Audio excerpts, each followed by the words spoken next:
mag omenda kowuok e piny owacho mamalo kadhi ne piny owacho mag counties.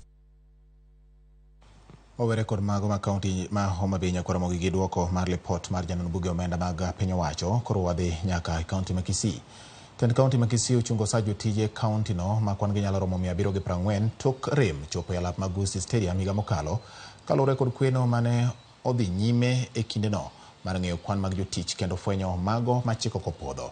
Jafwambo marwa Crispin Otieno lerono mathoth kaluwore kod lipodno ma bende medo kelo achiedh nade e kaunti ma Kisii. Tarik 15 dwe mar 11 higa mokalo, gavana ma kaunti ma Kisii Simba Arati to kawo telo mar kaunti no ne oluongo jotije duto ma kaunti no kuom ndalo adek e alap mag Kisii e yango kwan mar jotije ma kaunti ma Kisii.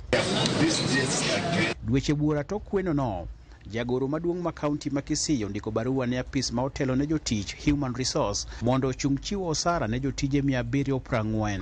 E oboke mar Ramogi TV oyango, jotijego wachore ni ne ok ochopo e alap mag Kisii mondo kwan gi ayanga kendo moko ne ok okwayo kata rusa mondo ng'e nonro margi.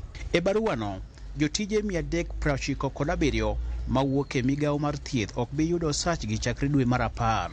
Jotije 78 wuok e migawo mar somo, jotije 55 wuok e migawo mar pur, jotije 58 wuok e migawo matayo chenro mag county kata administration, ka jotije 10 wuok e kuku mar tend county kata executive. Baruano sani okelo ywaruok maduong' e kind tend gavana Arati kaachiel kod seneta ma county no, Richard Onyonka. Onyonka e barua mane oro ne ute fwambo wacho ni jotijego 740 oroch ratichgi mag tich kendo kaka jotelo ma Kisii gibiro timo kar ma ginyalo mar neno ni jogo ma omi barua machungo chudo margi oyudo ratichgi.